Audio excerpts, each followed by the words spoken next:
जब हम आंखें बंद करते हैं तो हम अपने आत्मा के अंदर की गहराइयों में जाने की कोशिश करते हैं, तो क्या हमें अपने असली मकसद का पता होता है? क्या हम जीवन के महत्वपूर्ण सवालों के जवाब खोजते हैं? भगवद गीता हमें एक ऐसे सफर पर ले जाती है जो हमारे आदर्शों, मूल्यों और मार्गदर्शन का स्रोत हो सकता है। यह ग्रंथ आत्मा के अद्वितीय रहस्यों को खोजने और जीवन के महत्वपूर्ण मुद्दों का समाधान करने में मदद करता है। नमस्कार दर्शकों, आप सभी का हमारे ट्रू लाइफ स्पिरिचुअल ज्ञान चैनल पर स्वागत है। इस वीडियो में आप जीवन में महत्वपूर्ण और बेहतर निर्णय लेने के लिए भगवान कृष्ण की शिक्षाओं के बारे में जानेंगे। तो वीडियो को ध्यान से अंत तक अवश्य सुने और वीडियो शुरू करने से पहले सच्चे दिल से कमेंट में जय श्री कृष्ण जरूर लिखें। तो आइए जानते हैं भगवान श्री कृष्ण की कुछ प्रमुख शिक्षाएं जिससे मनुष्य का जीवन बदल सकता है। श्री कृष्ण हिंदू पौराणिक कथाओं में सबसे प्रतिष्ठित शख्सियतों में से एक है और उनकी शिक्षाओं को भगवद गीता में प्रलिखित किया गया है। श्रीमद् भगवद गीता का ज्ञान आपकी सारी व्यर्थ की चिंताओं को समाप्त कर सकता है। गीता का ज्ञान मन की हर परेशानी और अशांति को नष्ट कर देता है। जब महाभारत का युद्ध होने वाला था तो अर्जुन बहुत ही चिंता करने लगे कि मेरे गुरु और पितामह भीष्म और मेरे सारे रिश्तेदार, मेरे सारे मित्र इस युद्ध में मारे जाएंगे और ना जाने कितने बेकसूर लोग इस युद्ध में मारे जाएंगे, ना जाने कितनी स्त्रियां विधवा हो जाएंगे, सब कुछ बर्बाद हो जाएगा, इस हस्तिनापुर की रौनक ही खत्म हो जाएगी।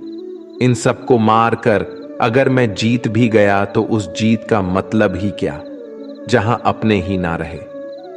तब अर्जुन को श्री कृष्ण ने गीता का ज्ञान देते हुए कहा कि तुम जिस भी चीज की चिंता कर रहे हो, जिसके लिए भी दुखी हो रहे हो, जिसके बारे में सोच सोच के इतना परेशान हो रहे हो, वो सब कुछ एक दिन नष्ट होने वाला है। वो आज नहीं तो कल वैसे भी मिट जाएगा। और जो अविनाशी आत्मा है वो कभी भी मर नहीं सकती, नष्ट नहीं हो सकती। तो चिंता और दुख किस बात के लिए करते हो? क्योंकि जो एक दिन नष्ट होने वाला है, मिटने वाला है, मरने वाला है, उसकी चिंता करके और उसका दुख करके तुम कर भी क्या लोगे? तुम चाह कर भी उसे रोक नहीं सकते, उसे बदल भी नहीं सकते। तो क्यों चिंता करके अपना जीवन नष्ट कर रहे हो? चिंता तुम्हारे मन को दुखी और रोगी बना देगी, कायर बना देगी, और जो नष्ट हो ही नहीं सकता उसकी चिंता करने की कोई जरूरत ही नहीं है। तो परिस्थिति को चाहे तुम जैसे देखो, तुम्हारी चिंता करना बिल्कुल व्यर्थ है।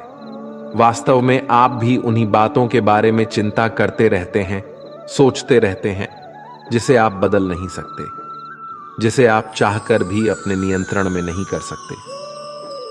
याद रखना, जो व्यक्ति चीजों को जितना नियंत्रण करने की कोशिश करेगा, जितना प्रयास करेगा कि जिंदगी मेरे हिसाब से चले, जो मैं चाहता हूं मुझे बस वो ही मिले, और जो चीज मैं नहीं चाहता हूं वो चीज मेरी जिंदगी में कभी ना आए, ऐसे ही व्यक्ति को सबसे ज्यादा चिंता और तनाव का सामना करना पड़ेगा।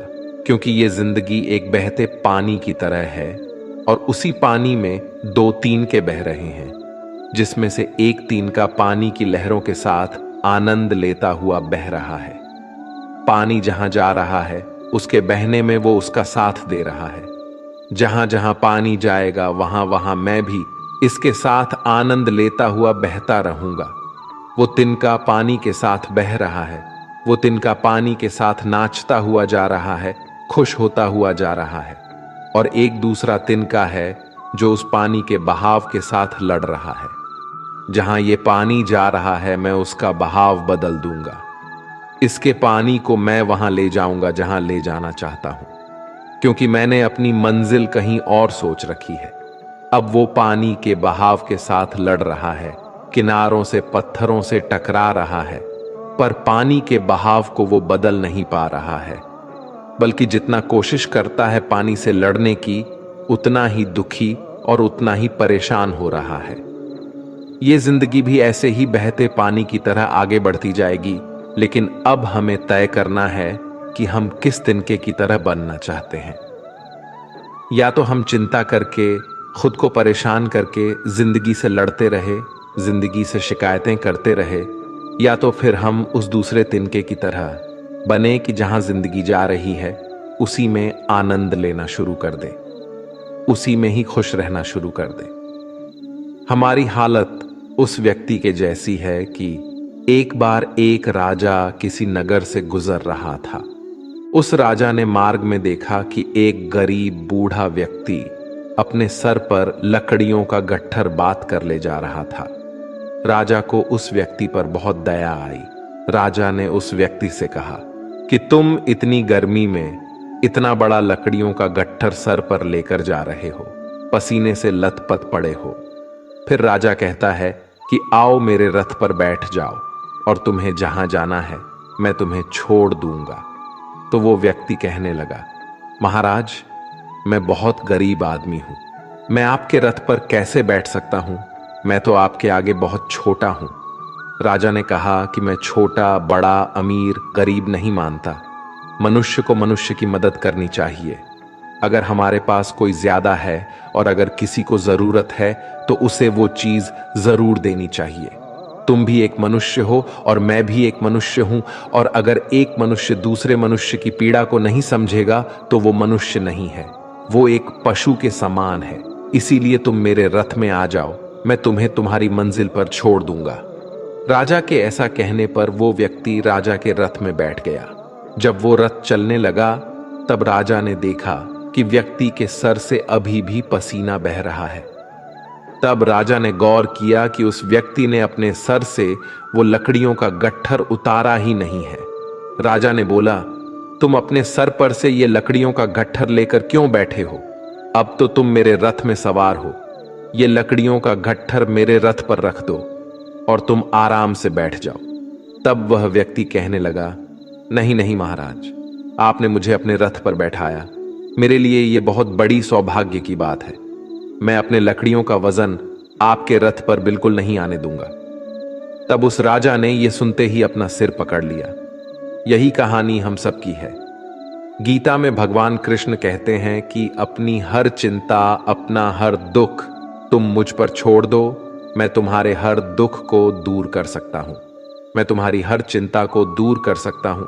लेकिन यहां हर एक मनुष्य अपने सर पर चिंताओं का, लकड़ियों का गट्ठर लेकर घूम रहा है। हालांकि कर कुछ नहीं सकता, ताकत कुछ भी नहीं है, लेकिन इंसान अपना जोर चलाता रहता है। हर इंसान को लगता है कि सब कुछ मैंने संभाल रखा है, मैं अगर कुछ ना करूं तो सब कुछ बर्बाद हो जाएगा, सब कुछ खत्म हो जाएगा। मैंने एक कहानी सुनी कि एक महल में एक छिपकली रहती थी। वो सब छिपकलियों की रानी थी।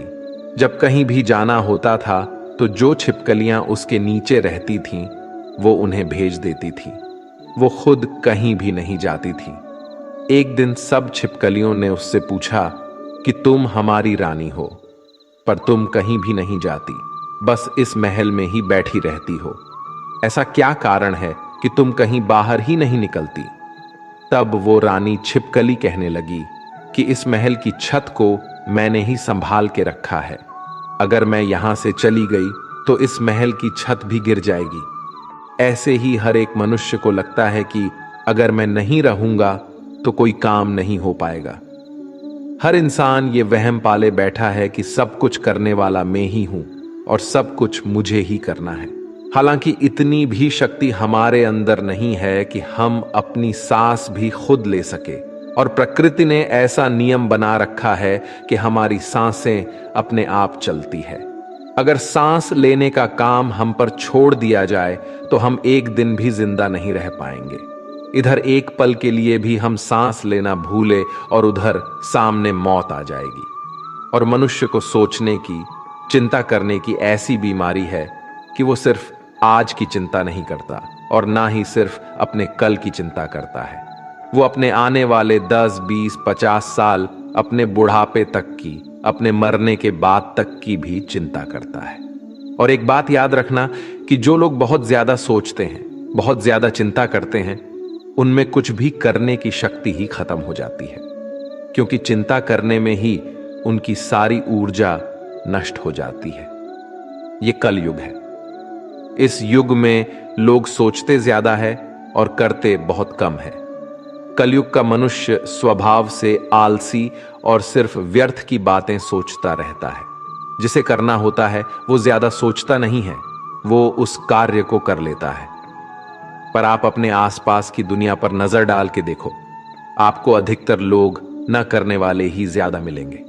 आपको अधिकतर लोग वही मिलेंगे जो या तो व्यर्थ की चिंता करेंगे, या तो सिर्फ आलस करेंगे, या सिर्फ बहाने ही देते रहेंगे कि इस वजह से मैं जिंदगी में आगे नहीं बढ़ पा रहा, कि इस कारण से मेरी जिंदगी अच्छी नहीं हो पा रही है।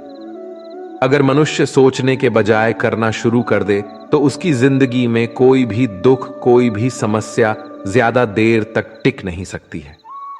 आपके पास दो रास्ते हैं। या तो अगर आपके जीवन में कोई समस्या है तो उसके समाधान में लग जाओ, उसके सल्यूशन में लग जाओ। और अगर आपको भविष्य में आने वाले किसी समस्या का डर है तो उसकी चिंता तो आप छोड़ ही दो, क्योंकि जीवन वैसे कभी नहीं चलने वाला जैसा आपसे सोचते हो। जीवन की एक अलग ही गति है।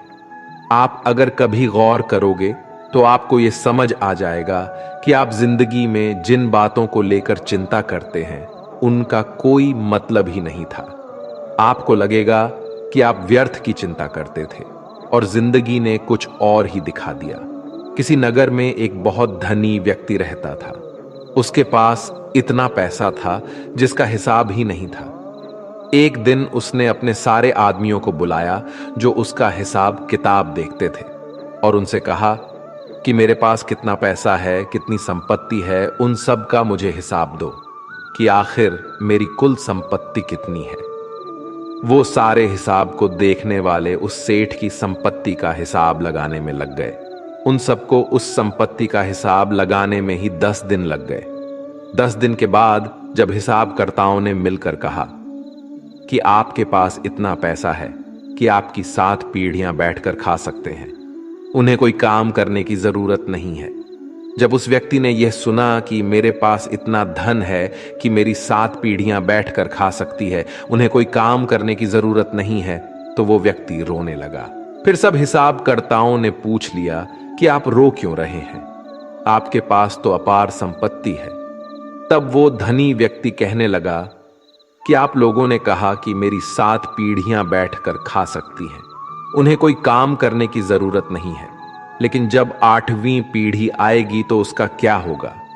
उन्हीं के बारे में मैं सोच सोच कर दुखी हो रहा हूं। यही आजकल के हर मनुष्य की समस्या है। आज सब ठीक है, लेकिन कल कुछ गलत ना हो जाए, उसकी चिंता में परेशान होते जा रहे हैं। किसी नगर में एक राजा रहता था।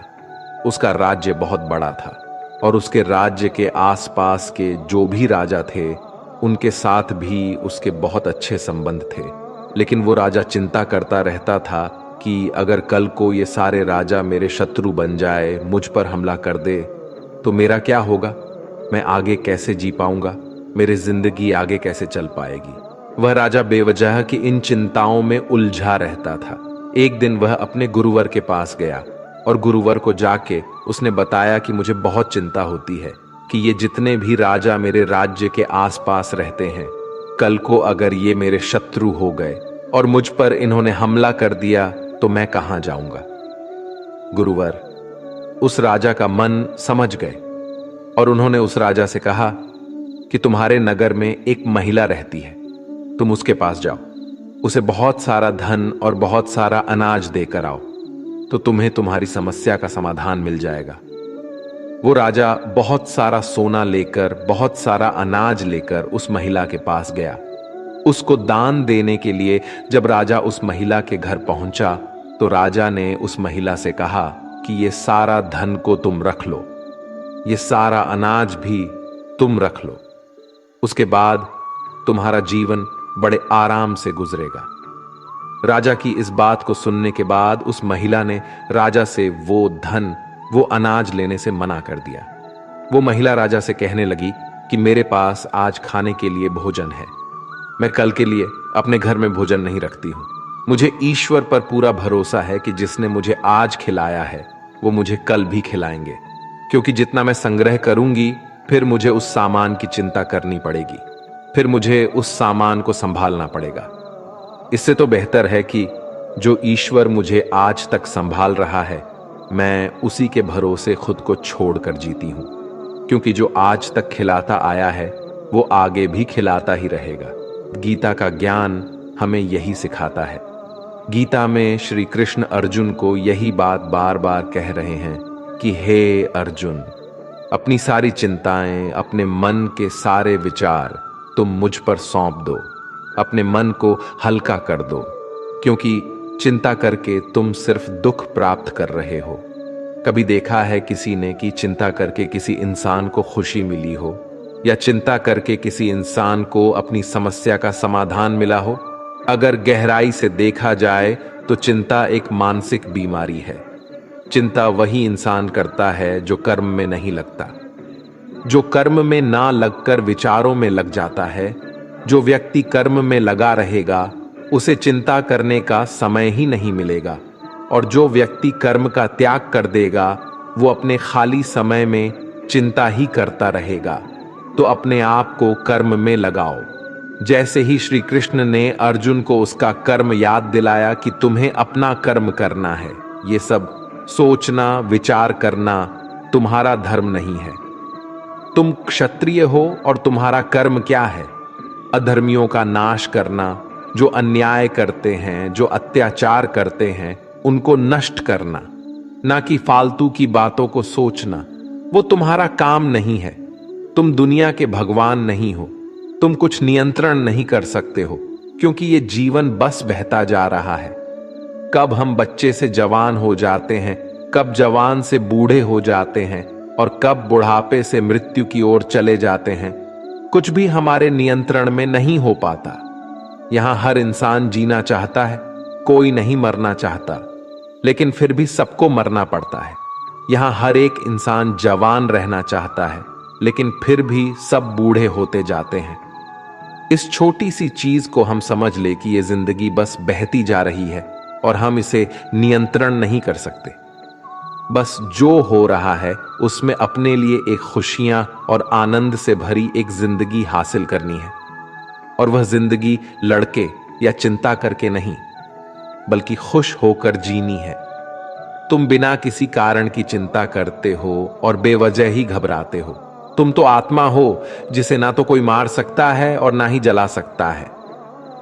यही जीवन की सच्चाई है जिसे प्रत्येक व्यक्ति को जानना चाहिए।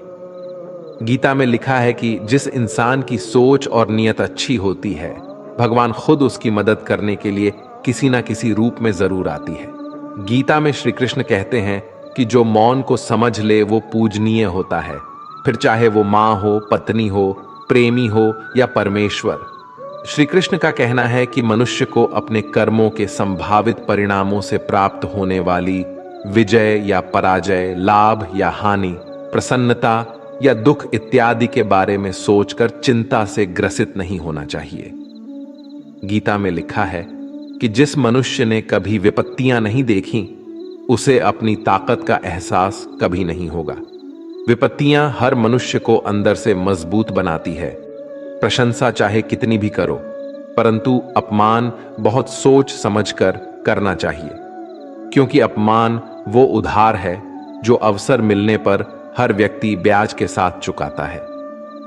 गीता में श्री कृष्ण कहते हैं कि अहंकार ही हर मनुष्य का विनाश करता है। अहंकार में आकर व्यक्ति अक्सर ही गलत कार्य कर बैठता है, जिसके बुरे परिणाम उसे आगे चलकर भुगतने पड़ते हैं। गीता के अनुसार मनुष्य को अपने दिमाग पर पूरा नियंत्रण रखना चाहिए। यदि हम इसे नियंत्रित नहीं करते हैं तो हमारा अपना दिमाग एक दुश्मन की तरह काम करता है। गीता में श्री कृष्ण कहते हैं कि जीवन के सच्चे साथी दो ही हैं, एक अपना किया हुआ कर्म और दूसरा परमात्मा। शेष तो सब यही मिले हैं और यही बिछड़ जाएंगे। श्री कृष्ण कहते हैं कि हमेशा सही के साथ खड़े रहो, भले अकेले ही क्यों ना खड़ा रहना पड़े। गीता में लिखा है कि अपने बीते हुए कल को त्याग देना चाहिए, क्योंकि उसका प्रभाव आने वाले कल को दूषित करता है। गीता सार में श्री कृष्ण ने कहा है कि हर इंसान की धारा जन्म मरण के चक्र को जान लेना बेहद आवश्यक है, क्योंकि मनुष्य के जीवन का मात्र एक ही सत्य है और वो है मृत्यु। जिस मनुष्य ने इस दुनिया में जन्म लिया है उसे एक दिन इस संसार को छोड़कर जाना ही है, और यही इस दुनिया का अटल सत्य है। मनुष्य को मृत्यु से कभी भी भयभीत नहीं होना चाहिए। मृत्यु जीवन की अटल सच्चाई है। मृत्यु के प्रतिभाएं ही मनुष्य के वर्तमान खुशियों को खराब कर देता है। इसलिए मन में किसी भी तरह का डर नहीं रखना चाहिए। श्री कृष्ण कहते हैं, शरीर नश्वर है पर आत्मा अमर है। यह तथ्य जानने पर भी व्यक्ति अपने इस नश्वर शरीर पर घमंड करता है, जो कि बेकार है। शरीर पर घमंड करने की बजाय मनुष्य को सत्य स्वीकार करना चाहिए। जिंदगी में कभी उदास मत होना, कभी नाराज नहीं होना। यह जिंदगी एक संघर्ष से चलती रहेगी। बस तुम अपना जीने का अंदाज ना खोना। जो इंसान आपके बुरे समय में आपका भागीदार है, अपने अच्छे समय का सच्चा भागीदार वही है। हम अपने आप को भगवान के समक्ष अर्पित कर दें, यही सबसे उत्तम सहारा है और भय, चिंता और शोक से मुक्ति पाने का एक सर्वश्रेष्ठ मार्ग भी है। यदि आप चाहते हैं सभी आपसे प्रेम करें, तो प्रेम की शुरुआत पहले आपको करनी होगी, क्योंकि प्रकृति का नियम है, जो बोया है वो ही निकलेगा। सदैव संदेह करने वाले व्यक्ति के लिए प्रसन्नता ना इस लोक में है, ना ही कहीं और। मनुष्य अपने विश्वास से निर्मित होता है। जैसा वो विश्वास करता है वैसा वो बन जाता है। मन की गतिविधियों, होश, विश्वास और भावनाओं के माध्यम से भगवान की शक्ति सदा तुम्हारे साथ है और लगातार तुम्हें बस एक साधन की तरह प्रयोग करके सभी कार्य कर रही है। उससे मत डरो जो वास्तविक नहीं है, ना कभी था, ना कभी होगा। जो वास्तविक है वो हमेशा था और उसे कभी नष्ट नहीं किया जा सकता। व्यक्ति जो चाहे बन सकता है यदि वह विश्वास के साथ इच्छित वस्तु पर लगातार चिंतन करे। हर व्यक्ति का विश्वास उसकी प्रकृति के अनुसार होता है। मैं उन्हें ज्ञान देता हूं जो सदा मुझसे जुड़े रहते हैं और जो मुझसे प्रेम करते हैं। प्रबुद्ध व्यक्ति सिवाय ईश्वर के किसी और पर निर्भर नहीं करता। मैं धरती की मधुर सुगंध हूं, मैं अग्नि की ऊष्मा हूं, सभी जीवित प्राणियों का जीवन और सन्यासियों का आत्म संयम हूं। आप ही अपना मित्र और आप भी अपना शत्रु है, क्योंकि स्वयं का पतन और उद्धार दोनों आप निर्धारित करते हैं। गीता में कहा गया है, जो इंसान किसी की कमी को पूरी करता है वो सही अर्थों में महान होता है। जब तक शरीर है तब तक कमजोरियां तो रहेगी ही, इसीलिए कमजोरियों की चिंता छोड़ो और जो सही कर्म है उस पर अपना ध्यान लगाओ। किसी का अच्छा ना कर सको तो बुरा भी मत करना, क्योंकि दुनिया कमजोर है लेकिन दुनिया बनाने वाला नहीं। सच्चा धर्म यह है कि जिन बातों को इंसान अपने लिए अच्छा नहीं समझता उन्हें दूसरों के लिए भी प्रयोग न करे। बिना फल की कामनाएं ही सच्चा कर्म है। ईश्वर चरण में हो समर्पण वही केवल धर्म है। जो मन को नियंत्रित नहीं करते उनके लिए वह शत्रु के समान कार्य करता है। गीता में कहा गया है, कोई भी अपने कर्म से भाग नहीं सकता, कर्म का फल तो भुगतना ही पड़ता है। जब इंसान अपने काम में आनंद खोज लेते हैं तब वे पूर्णता प्राप्त करते हैं। इतिहास कहता है कि कल सुख था, विज्ञान कहता है कि कल सुख होगा, लेकिन धर्म कहता है अगर मन सच्चा और दिल अच्छा हो तो हर रोज सुख होगा। ज्यादा खुश होने पर और ज्यादा दुखी होने पर निर्णय नहीं लेना चाहिए, क्योंकि यह दोनों परिस्थितियां आपको सही निर्णय नहीं लेने देती हैं। कार्य का अत्यधिक महत्व होता है और व्यक्ति को हमेशा परिणामों की चिंता किए बिना पूरे समर्पण के साथ काम करना चाहिए। इच्छाएं आती हैं और चली जाती है, लेकिन आप एक निरपेक्ष साक्षी बने रहे और बस इसका आनंद ले। इच्छाएं किसी व्यक्ति को कभी परेशान नहीं कर सकती। भगवान हमेशा हमारे साथ और आसपास होते हैं। इससे कोई फर्क नहीं पड़ता कि हम क्या कर रहे हैं। दुष्ट लोग केवल समझाने मात्र से समझ जाते तो यकीन मानो महाभारत का युद्ध कभी ना होता। फल की जिज्ञासा छोड़कर कर्म करने वाला इंसान ही सदैव अपने जीवन को सफल बना पाता है।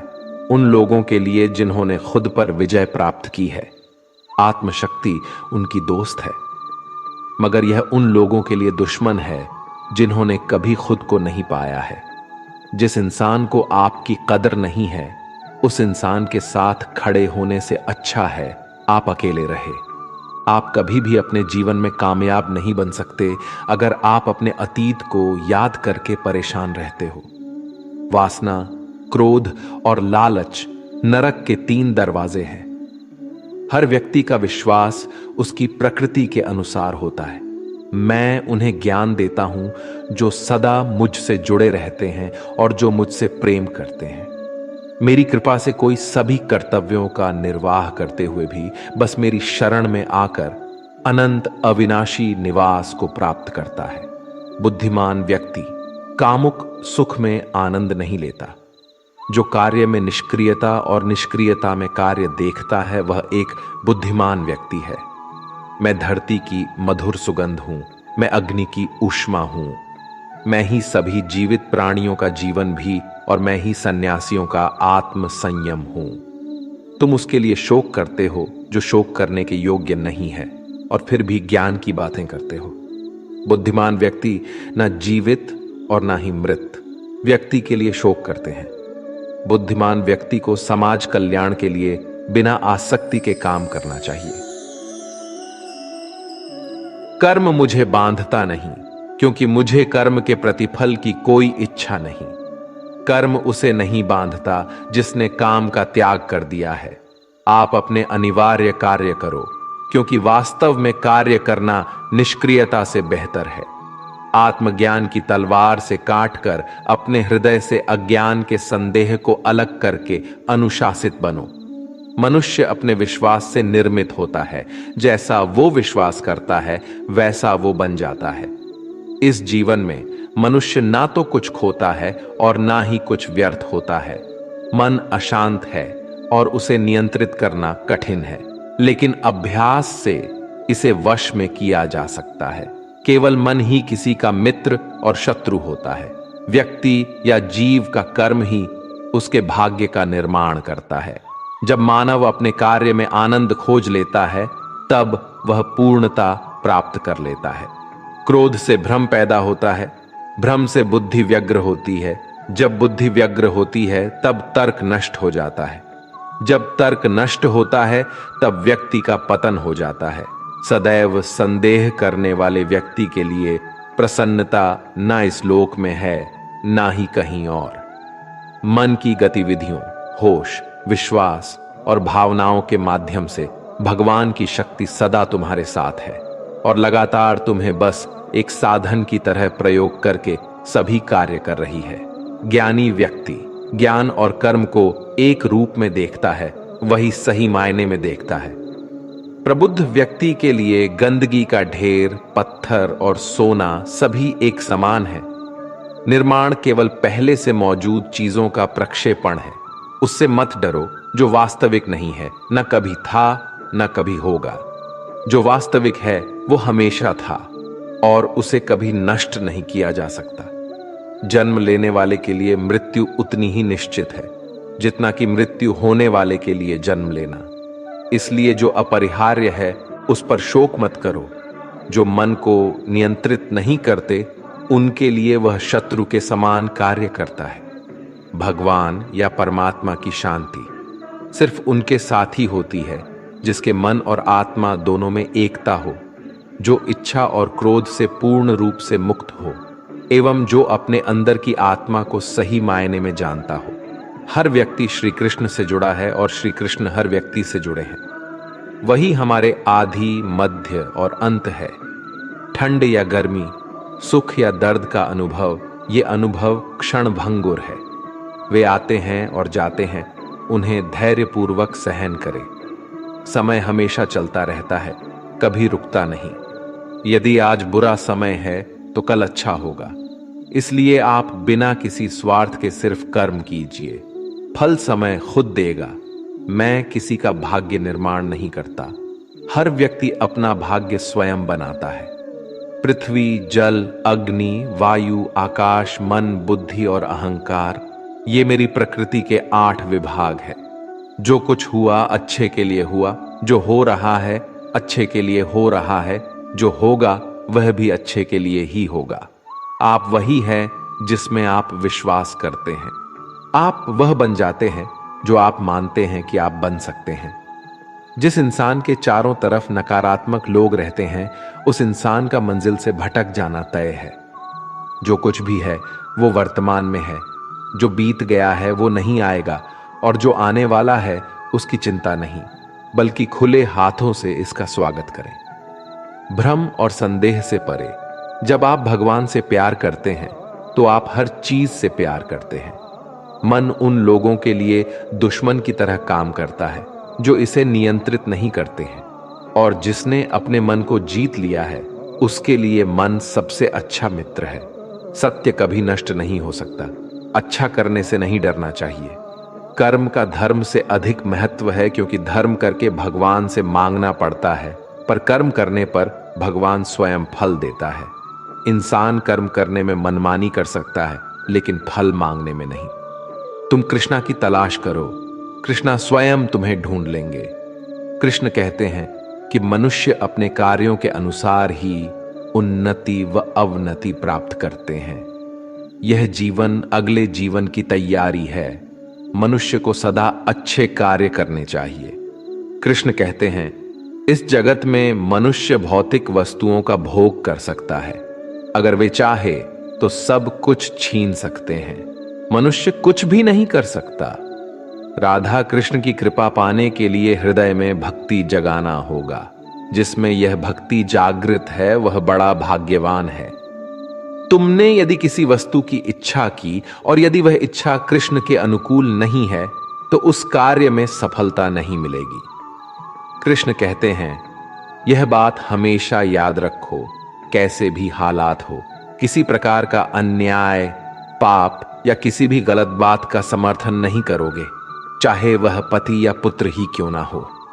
इस संसार में विभिन्न कलाएं हैं और इस कला में एक अच्छी कला है किसी के दिल में समा जाने और उसे छू लेना। जो व्यक्ति अंतिम समय कृष्ण का चिंतन करता है, कृष्ण को प्राप्त होता है। मनुष्य को चाहिए वह अंतिम क्षणों में कृष्ण का चिंतन करे। जिस प्रकार पानी में तैरती नाव को तेज वायु बहा ले जाती है, उसी प्रकार विचारशील इंद्रियों में से कोई एक जिस पर मन लगा रहता है वह मनुष्य की बुद्धि हर लेती है। इसीलिए इंद्रियों को कृष्ण भावना में लगना चाहिए। भगवान श्री कृष्ण का एक मंत्र, वो प्रार्थना मोक्ष प्राप्त कर सकता है। हरे कृष्णा हरे कृष्णा हरे कृष्णा हरे हरे हरे राम हरे राम हरे राम राम राम हरे हरे। भगवान कृष्ण को जान लेने से मनुष्य जन्म मरण के बंधनों से मुक्त हो जाता है। कृष्ण कहते हैं, लोग जिस भाव से मुझे ग्रहण करते हैं उसी के अनुसार उन्हें फल मिलता है।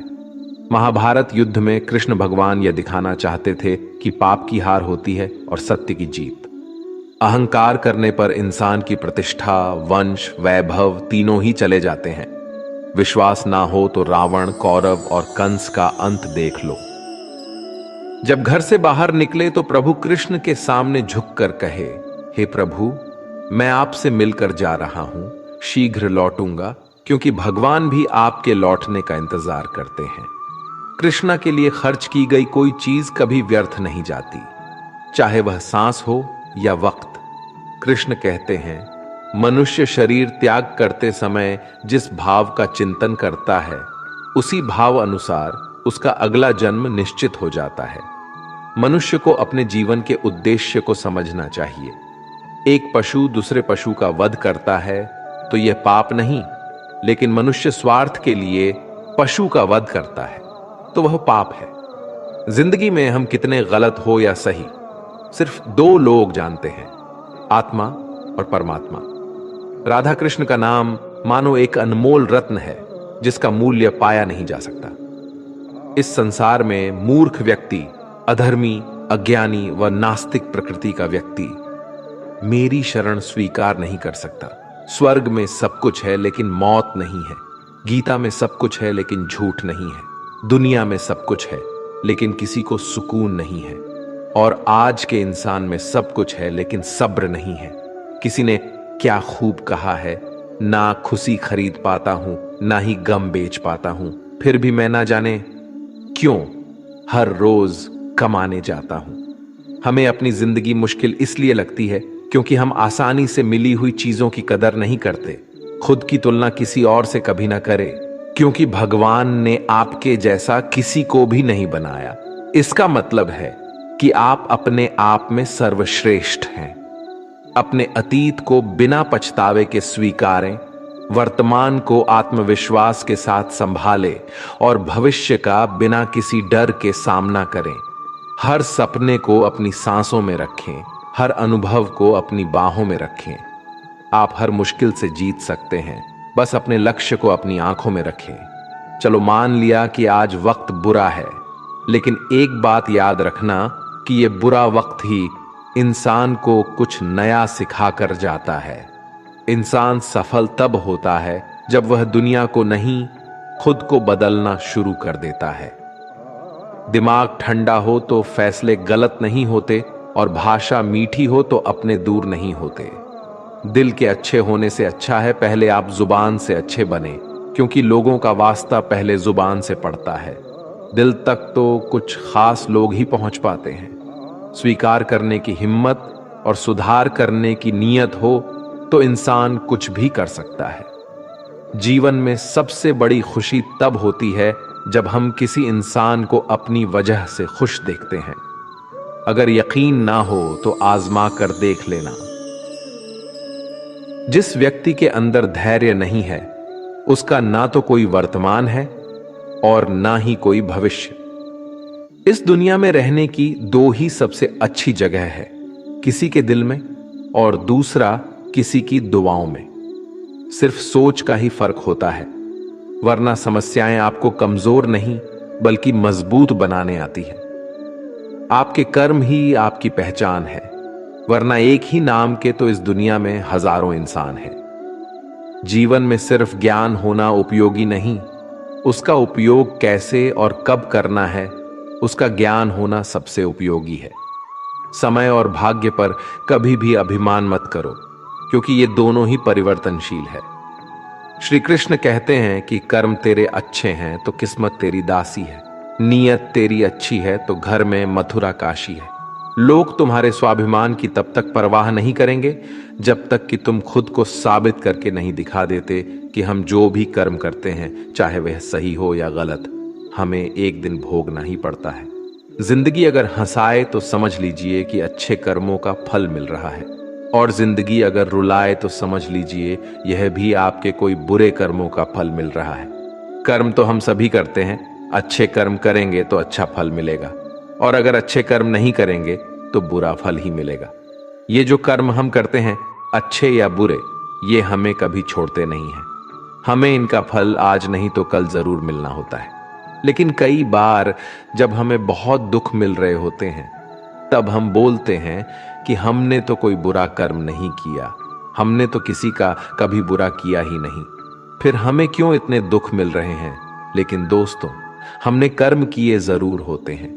अगर इस जन्म में नहीं किए तो पुराने जन्म में किए होंगे, और पुराने जन्म का तो हमें याद नहीं होता ना, क्योंकि हम इंसान तो चालाकियां कर सकते हैं लेकिन उस भगवान से नहीं।